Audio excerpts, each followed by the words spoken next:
Assalamualaikum warahmatullahi wabarakatuh. Apa kabar Anda semua? Senang sekali nih ketemu di ini hari Senin ya, awal pekan. Jadi dan udaranya juga cerah, mudah-mudahan juga secara hati Anda semua. Dan seperti biasa saya akan mengajak Anda mendiskusikan berbagai persoalan yang saya kira menarik dan penting untuk perkembangan bangsa terutama demokrasi Indonesia. Dan Anda pasti sering sekali mengikuti konten-konten saya dan Bung Rocky Gerung yang selalu mengkritik lembaga survei gitu ya.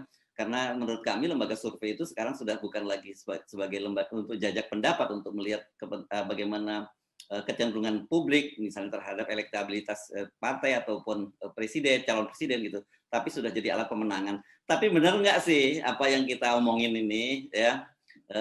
Nah, saya akan mengajak Anda untuk berbincang ini langsung dengan seorang senior pollster ya. Beliau ini pernah menjadi kalau nggak salah kepala divisi penelitiannya dari LP3IS. Ini kalau saya menyebut nama LP3IS ini lembaga, Anda pasti tahu lah seperti apa kualitas lembaga itu. Namanya Mas Agung Priyatna. Assalamualaikum Mas Agung. Waalaikumsalam Mas Hersu, senang Iya, sekali apa di sini. kabar? Apa kabar? Anda masih seger banget ya, kelihatannya kita udah lama nggak ketemu, tapi kelihatannya semakin lebih muda dari dulu saya, seperti 10 tahun lalu. Amin. Banyak senyum Mas Hersu. Oke, jadi gimana? Masih terus masih terus di soal ini lembaga penelitian seperti ini ya, yang Anda geluti ya? Iya, saya sih sebagian aktivitas saya sekarang memang Hmm. tidak menjadi pollster ya. Ya, Pollster itu hanya sebagian dari profesi saya sekarang. oke.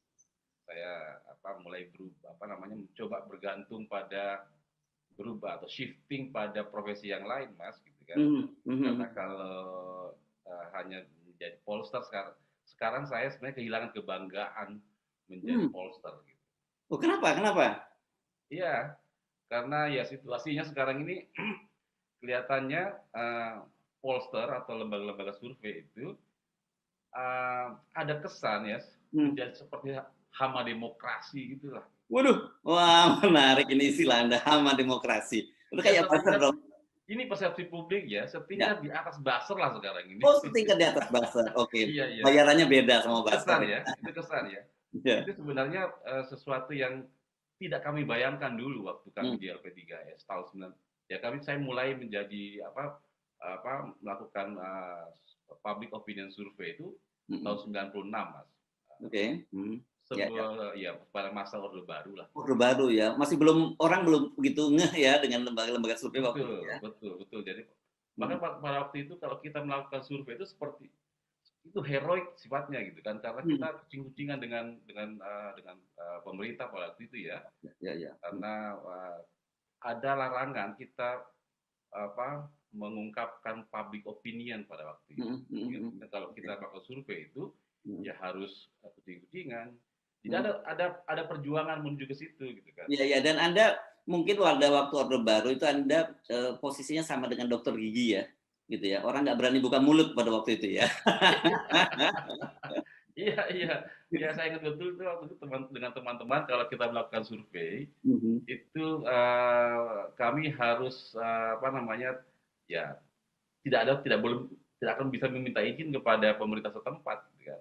Kita Mhm. hanya sekedar mencoba bicara secara pribadi dengan ketua RT, lalu Mhm. kita diizinkan masuk dan Mhm. lebih banyak ditolaknya ketimbang diizinkan untuk bisa berbicara kepada publik. Ada perjuangan ya yang Mhm. coba kita ada semangat heroisme pada waktu itu kalau kita berhasil mengumpulkan pendapat 500 orang misalnya itu udah Mhm. hebat banget pada waktu itu. Iya, Jadi iya, oke. Mhm. Ya. pada masa reformasi misalnya kami tuh membayangkan bahwa public opinion survey ini atau public opinion polls Mhm. itu bisa menjadi pilar kelima demokrasi menyusul media pada waktu itu kan Iya. kita bisa Mhm. mengagregasi Ya, pendapat ya, ya, ya. publik lalu kemudian untuk menyampaikan apa sih yang diinginkan oleh publik Ya. tapi ya Yes.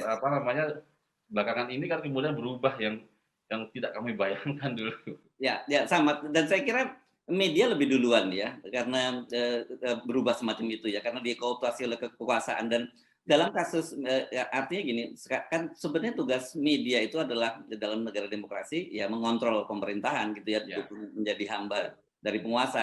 Dan kaitannya dengan lembaga survei itu saya sering juga mengkritik, ini kenapa teman-teman media itu setiap kali ada publikasi lembaga survei ya dia memberitakan begitu saja, tidak pernah mencoba memberikan perspektif pada publik, ini loh track record dari lembaga survei itu sebelumnya seperti ini. Jadi kalau dia sekarang muncul seperti ini, Anda harus skeptis juga. Seperti kita, media juga selalu melihat skeptis setiap kali ada sebuah informasi. Gitu.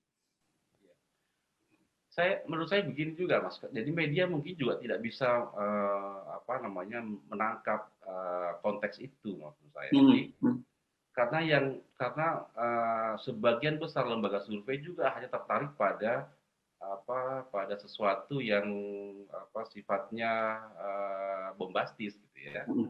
Karena juga ada terselip unsur-unsur promosi juga di dalamnya. Jadi juga dia mengambil aspek-aspek yang yang promotif dan angle. Kalau di media kita menyebutnya angle ya. Ya mungkin itu juga. Jadi media tidak punya waktu, Mas, untuk bisa menggali lebih jauh siapa lembaga survei ini, siapa orang-orang ini. Jadi apa yang disampaikan oleh poster itulah yang kemudian dituliskan oleh media. Jadi menurut saya tidak juga media yang keliru, tapi juga sebagian itu karena posternya juga yang memberikan informasi yang dangkal, yang banal, Mas. Ya, tadi Anda menyebut bahwa sekarang ini lembaga survei sudah jadi hama demokrasi, seperti di atas kelasnya, di atas sedikit buzzer gitu. Tapi supaya Anda kan orang penelitian, jadi harus datatif dong untuk menyampaikan alasan, tidak sekedar opini saja. Mari kita bicara data-data mengapa Anda sampai pada kesimpulan semacam itu. Iya, Mas. Jadi misalnya gini ya, contoh ya, itu data survei sekarang ini itu lebih banyak digunakan untuk provokasi sebenarnya. Provokasi kepada publik maupun kepada elit politik. Contoh kecil sebenarnya kalau kita membaca misalnya sebulan terakhir ini ada hasil survei ya, itu kan lebih banyak misalnya, bukan lebih banyak, tapi selalu ada survei tentang partai politik misalnya ya. Nah, survei partai politik ini menurut saya itu tidak layak untuk disampaikan kepada publik sebenarnya. Karena sifat datanya itu adalah sangat indikatif, Mas. Karena metodologinya sebenarnya kalau melakukan survei terkait dengan partai politik itu tidak begitu cara, tidak dengan cara data agregat nasional dengan 1.200 sampel atau 2.000 atau 3.000 sampel.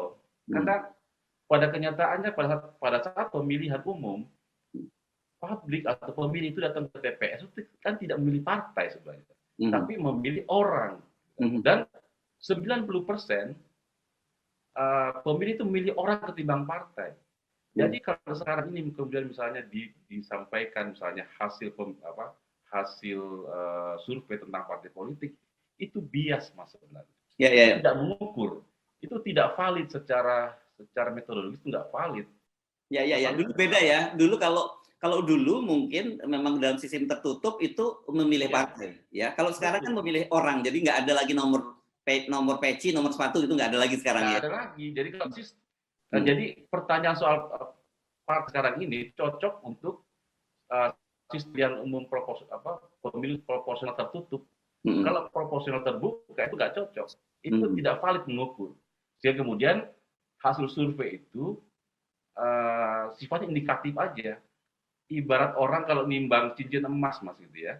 Dia nimbang di timbangan beras misalnya. Jadi ada angka yang keluar, tapi itu indikatif sifatnya, tidak mengukur apa yang sebenarnya gitu.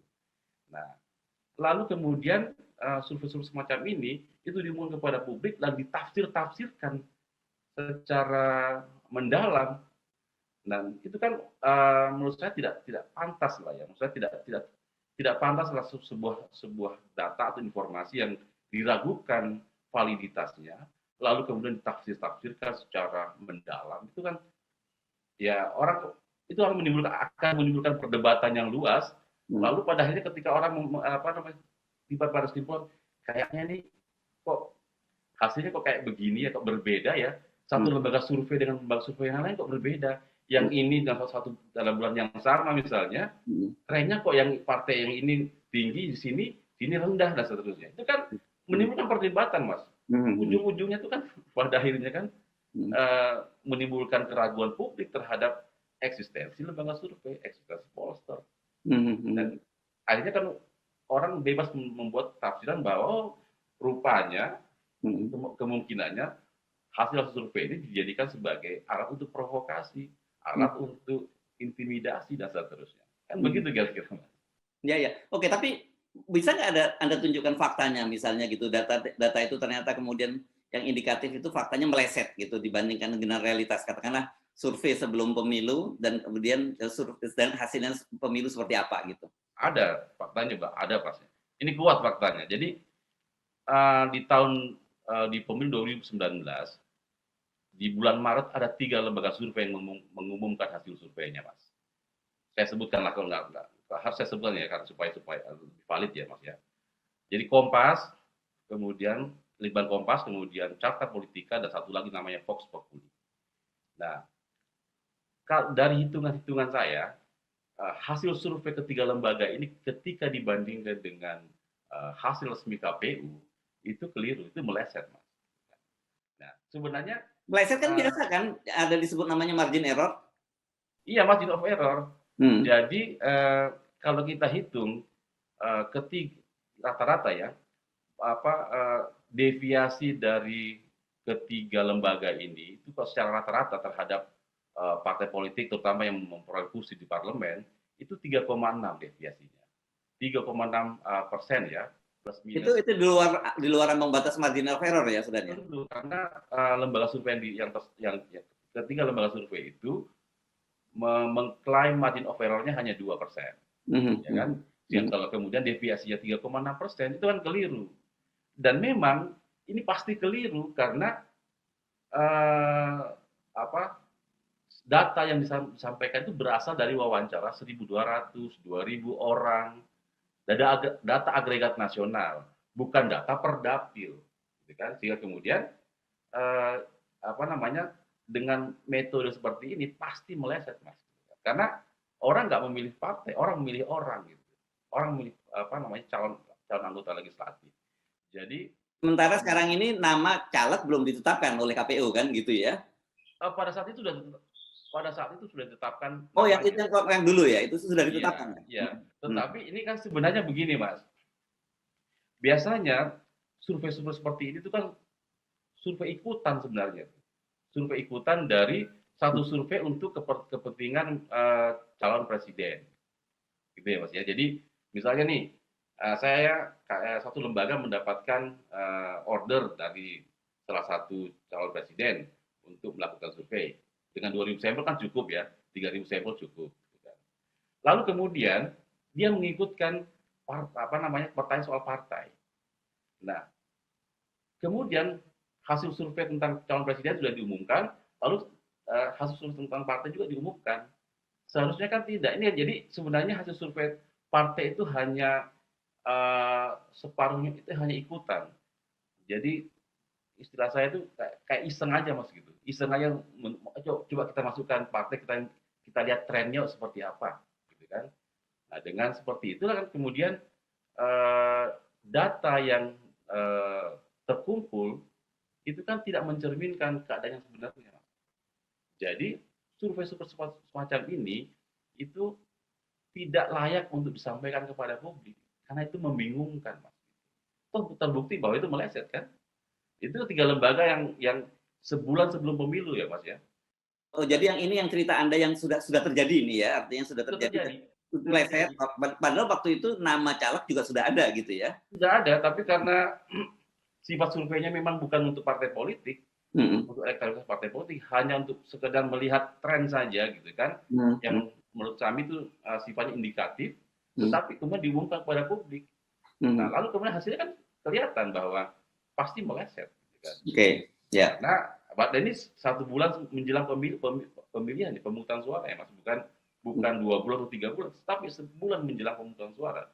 Dan itu meleset ya. Apalagi sekarang ya yang masih jauh dari pemilu dan kemudian caleg pun juga mereka juga belum tahu siapa caleg dari partai itu. Parah lagi sekarang ya. Jadi survei semacam ini harusnya tidak dipublikasi kepada publik. karena itu akan membingungkan sebenarnya. Nah itulah ya, kemudian kalau ada orang yang kemudian mencoba menginterpretasi bahwa oh ini hanya kemungkinan untuk provokasi, untuk apa namanya, untuk menyampaikan atau men-spin opini, ya bisa itu tafsir yang kemudian bisa kelihatan karena memang orang bingung kan sekarang, Mas. Coba dalam 1 bulan sekarang ini misalnya ada 3 lembaga survei yang mengumumkan hasil survei tentang partai politik, tetapi berbeda-beda hasilnya.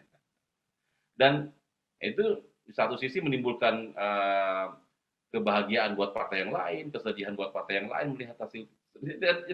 Jadi orang jadi bingung, yang mana yang benar sebenarnya gitu kan.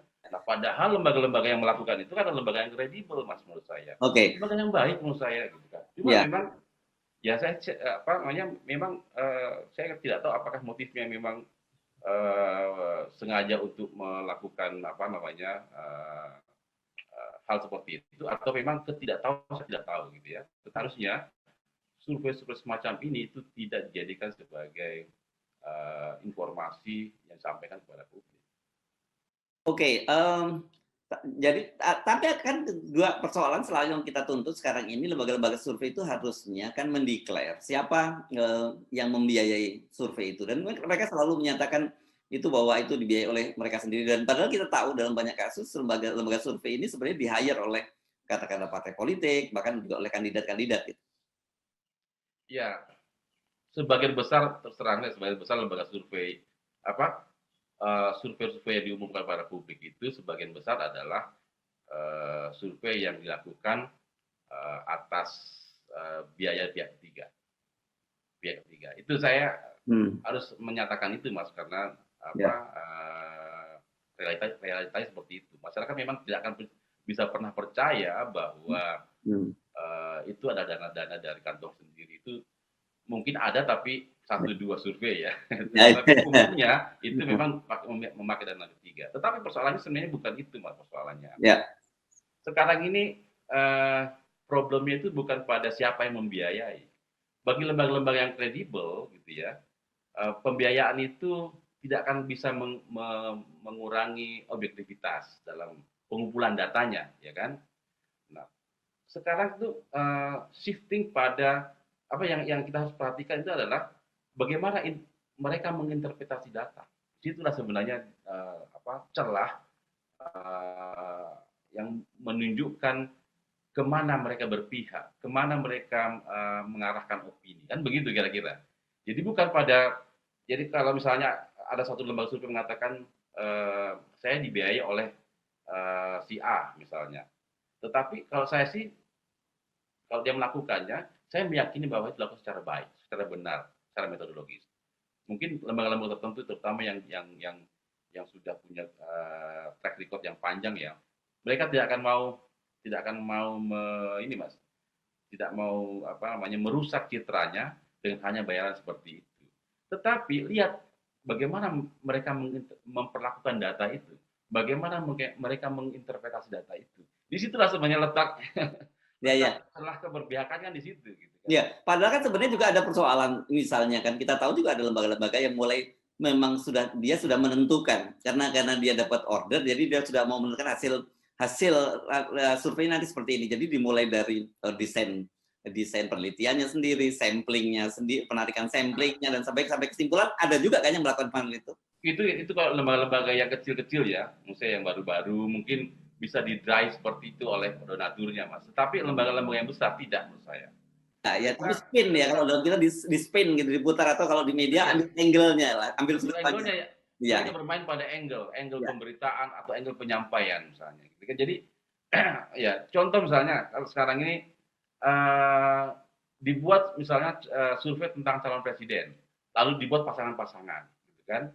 Tapi pasangan-pasangan itu sebenarnya ada calon tertentu atau kandidat tertentu yang kalau dia menjadi cawapres misalnya, dipasangkan dengan capres tertentu, itu sebenarnya nilai elektabilitasnya jauh lebih tinggi.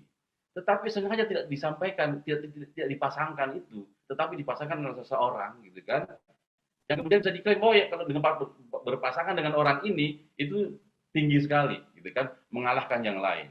Padahal lawannya kalau dipasangkan dengan orang yang lebih baik, itu mungkin akan mengalahkan pasangan ini gitu kan.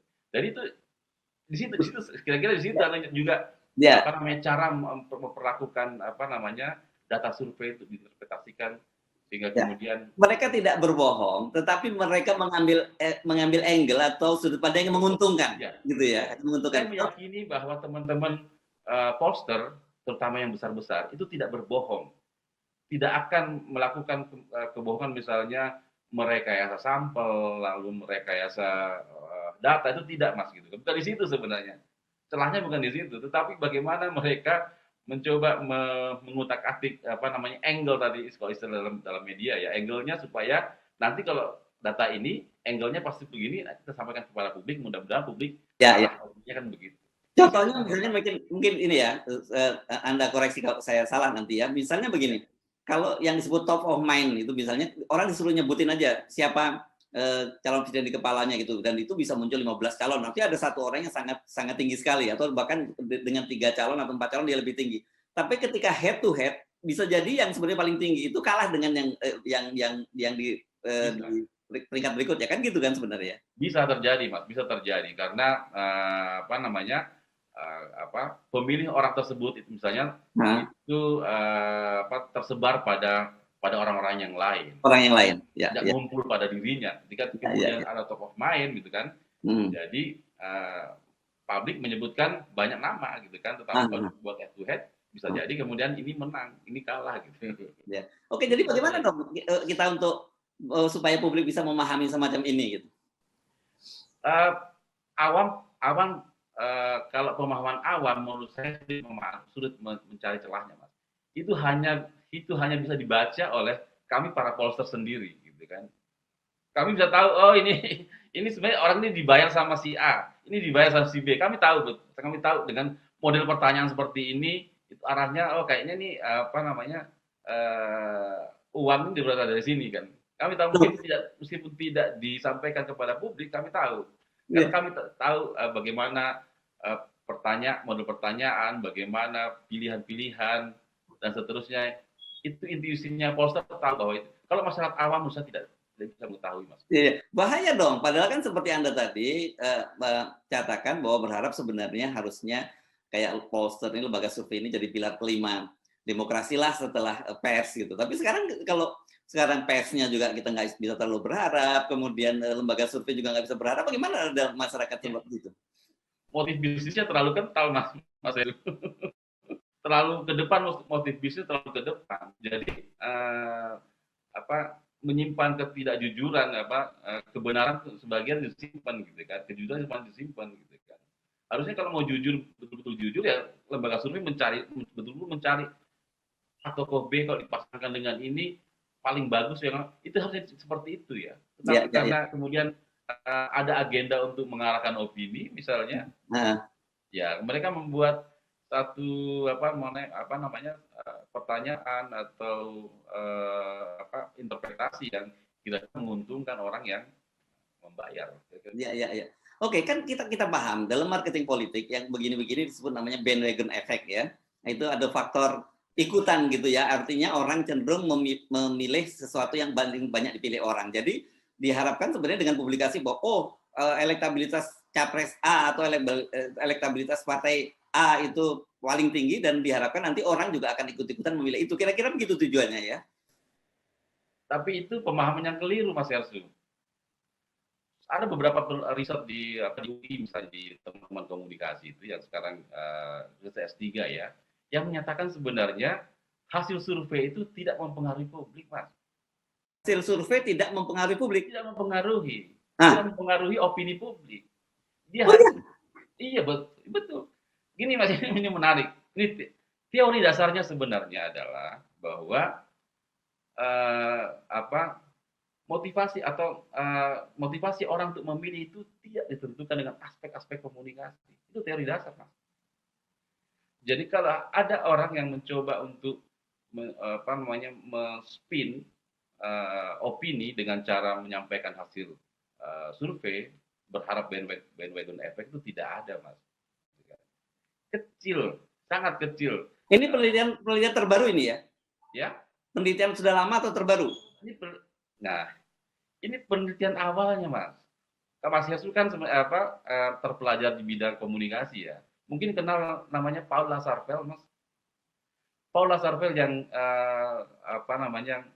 punya teori two-step flow communication, itu akhirnya murtad dari ahli komunikasi menjadi ahli sosiologi, karena ketika tahun 48 melakukan riset, dia sangat 44 melakukan pada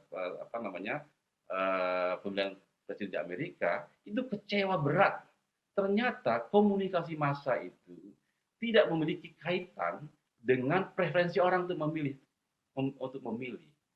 Preferensi orang itu sangat ditentukan oleh faktor-faktor sosiologis.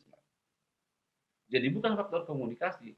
Jadi kalau kemudian ada sebagian orang, terutama teman-teman pollster, yang bermimpi bahwa bermimpi bahwa hasil surveinya itu bisa mengarahkan publik, itu sama sekali tidak ada kaitannya. Dan itu teman-teman di komunikasi UI yang ada serta S3 menyatakan bahwa tidak ada kaitan antara pengumuman kepada publik hasil survei terhadap preferensi orang untuk memilih calon tertentu. Anda ini jangan sering Anda sampaikan ke publik ya, karena bahaya. Nanti banyak politisi dan partai politik nggak mau lagi menyewa pollster untuk tujuan mempengaruhi pemilih opini voting behavior dan ini sebenarnya menjadi motif saya sekarang ini, menjadi obsesi saya untuk menyampaikan kepada publik sebenarnya bahwa termasuk misalnya ya, saya menghimbau para politisi itu stop atau berhenti menyewa buzzer. Karena buzzer itu tidak menambah atau mengurangi, tidak menambah elektabilitas calon tertentu, tidak juga mengurangi elektabilitas calon tertentu. Komunikasi itu, Mas, itu hanya mengkristalkan preferensi orang, tidak membentuk preferensi orang, Mas Heru. Ini memang agak mengecewakan bagi teman-teman komunikasi ya, tetapi teorinya begitu. Ini teori dasar, Mas. Justru ini teori awalnya begitu. Sampai seorang Paul Lazarsfeld, ahli komunikasi itu murtad menjadi sosiologis sekarang ini karena dia kecewa betul bahwa ternyata teorinya keliru, Mas. Itu jadi ini bukan teori terbaru, tapi teori awalnya begitu. Oke, kalau gitu, baiknya maunya Anda seperti apa nih? Idealnya, bukan maunya Anda. Idealnya seperti apa nih? Tetap saja kan pollster itu di dalam negara-negara demokrasi yang maju itu merupakan praktik yang sangat lazim dan sudah bagian yang tidak terpisahkan dari sebuah proses politik. Sebenarnya penyampaian hasil survei kepada publik itu tidak perlu, Mas, sebenarnya. Tidak perlu untuk publik, nggak ada gunanya buat publik, ya kan? Ya, harusnya hasil survei itu ya digunakan oleh tim pemenangan, oleh kandidat tertentu, partai tertentu, itu untuk menyusun strategi bagaimana memenangkan pemilihan, Mas. Jadi publikasi hasil survei itu menurut saya tidak berguna bagi banyak orang, bagi masyarakat ya. Itu hanya sebenarnya untuk menyenangkan orang yang membayar saja atau partai yang menggunakan hasil survei itu saja menurut saya. Jadi ya maunya saya ya nggak usah lah ada penyampaian kepada publik, kecuali hal-hal terkait dengan public services, ya kan? Misalnya kebijakan publik memang penting itu ya, saya kira ya. Itu penting, Mas. Misalnya setuju nggak publik dengan IKN misalnya? Itu penting menurut saya sampaikan kepada publik, gitu kan? Disampaikan kepada Mas. Tetapi kalau misalnya partai A menang, si B cenderung menang, dan seterusnya pasangan ini menang, itu sebenarnya secara substansi itu nggak berguna buat publik. Padahal kita pasti tahu itu targetnya adalah tadi mempengaruhi opini publik, kan begitu ya? Dan itu keliru. Oke. Itu akan mengecewakan kalau pihak yang membayar survei hanya untuk mencoba mempengaruhi publik, itu sia-sia Mas menurut saya. Oke. Nah sekarang gini, mari kita bicara realitasnya di Indonesia ya. Saya kira untuk level untuk tertentu kalangan yang lebih melek literasi soal ini gitu ya, katakanlah kalangan akademisi sekarang sudah mulai paham gitu ya. Bahkan cenderung skeptis setiap kali melihat hasil publikasi survei gitu ya. Apakah itu terhadap capres atau terhadap partai politik. Nah, bagaimana realitasnya kalau sampai ke level bawah? Apalagi tadi Anda bicara soal ini kan terpaan komunikasi gitu yang sampai level bawah itu kan sebenarnya relatif tidak terkena ya, hanya mereka-mereka yang melek media saja yang terkena kan? Sangat Mas. Jadi nah gini, teorinya gini Mas, ini latar sosial interaksi sosial, lalu kemudian historical pattern di sekitar di seseorang itu membentuk dua preferensi sebenarnya, yaitu orang-orang yang memilih karena dorongan namanya value orientation, sama orang yang terdorong oleh karena group loyalty. Itu biasanya kan begitu Mas. Nah, orang-orang di Indonesia ini menurut hasil riset kami itu hanya sekitar 10% masyarakat kita itu yang preferensi politiknya itu terdorong oleh value orientation Mas. Sebagian besar 90% itu terdorong oleh yang disebut sebagai group loyalty. Jadi kalau aspek-aspek komunikasi yang dibangun mengatakan bahwa ini A mendorong ini A baik, ini value-nya visi misinya begini, itu hanya bisa mempengaruhi 10%. 90% itu tidak terpengaruh oleh hal seperti ini. Itu boleh nggak disebut sebagai politik identitas sebenarnya? Itulah yang disebut politik identitas. Jadi sebenarnya politik identitas itu tidak dilarang, Mas. Kan itu. Di Amerika pun sebenarnya kan orang hitam kan cenderung preferensinya kan orang hitam juga kan. Iya. Yang tidak boleh itu kan dikampanyekan, lalu mengatakan pihak sana itu jelek karena begini, pihak kami lebih bagus. Itu yang keliru gitu kan.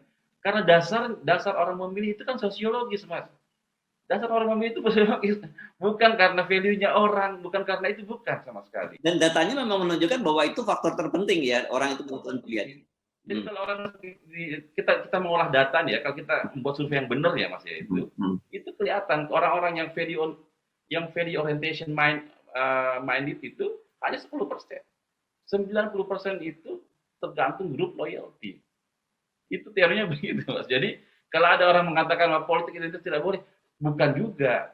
Nggak boleh orang melarang misalnya ada misalnya orang Sumatera Barat misalnya cenderung memilih si A, orang Aceh memilih si B, orang Sulawesi Selatan, orang Jawa Timur, itu enggak, itu rasional Mas itu kan. Itu rasional menurut saya.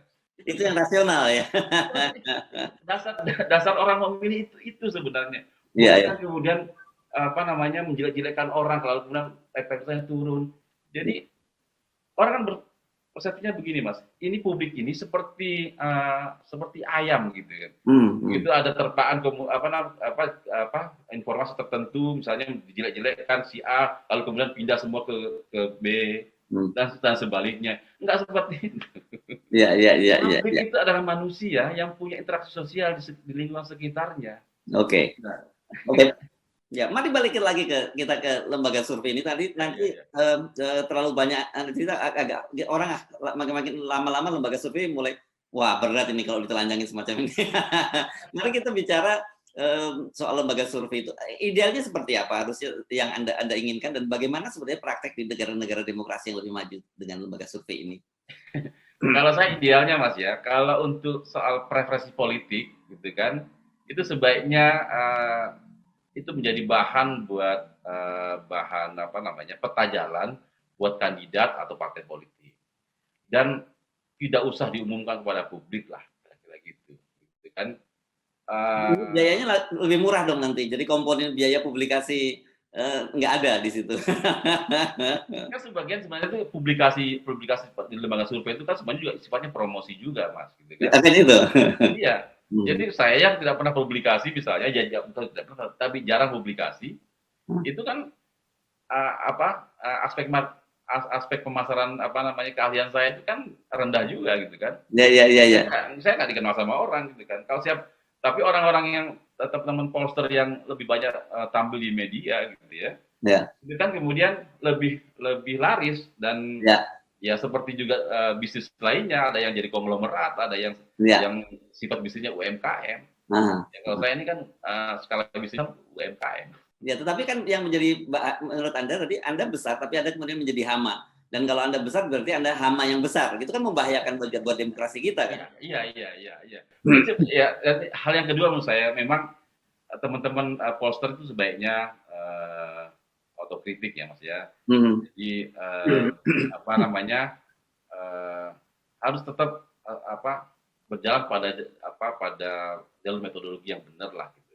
Ya. Saya contohkan misalnya tadi itu survei-survei tentang partai politik itu kalau bisa tidak usah lah itu dibuka kepada publik karena itu tidak berguna gitu ya. Dan secara metodologi sebenarnya itu kan keliru gitu. Jadi untuk apa kita menyampaikan kepada publik hal-hal yang sifatnya indikatif yang bisa menimbulkan perdebatan gitu kan, kecemasan di pihak lain, kegembiraan pihak lain, kegembiraan semu, kecemasan semu gitu kan. Itu kan ya terus terang itu kan efeknya pada persepsi publik terhadap partai. Ya. Sekarang ini secara pribadi saya sudah kehilangan kebanggaan, Mas. Karena kalau ditanya kerjaan Anda apa? Enggak, saya kerja apa-apa. Saya bertani. Oke, terima kasih Mas Agung Priyatna. Jadi sekarang clear ya buat Anda semua ya. Mengapa saya dan Bung Rocky Gerung juga selalu teriak-teriak gitu. Kalau kami sekarang dengan ngobrol dengan Mas Agung ini kita bisa dapat lebih akademis deh. Ya, dan motif saya ini bukan apa-apa ya Mas ya. Ini hanya otokritik buat teman-teman para pollster ya. Ini karena saya juga di pollster, saya berusaha untuk meluruskan jalan kita bersama ini karena agar apa yang saya bayangkan di tahun 98, tahun 2000 itu bisa berjalan seperti bayangan saya pada saat itu sekarang ini gitu kan. Jadi bukan misalnya saya promosi diri atau merendahkan teman-teman yang lain. Bukan sama sekali. Ini hanya sekedar yang mencoba otokritik aja. Ya, ada istilah kan satu guru satu ilmu, jangan saling mengganggu. Tetapi saya kira saya bisa simpulkan pernyataan Anda ini adalah semacam himbauan para surveyor, para lembaga survei, para pollster, kembalilah ke jalan yang benar. Itu ya, Mas Agung ya. Baik. Terima kasih Mas Agung Priyatna, beliau ini adalah senior pollster dan dulu pernah menjadi kepala divisi penelitian dari LP3S ya. Oke, terima kasih sekali lagi. Assalamualaikum warahmatullahi wabarakatuh.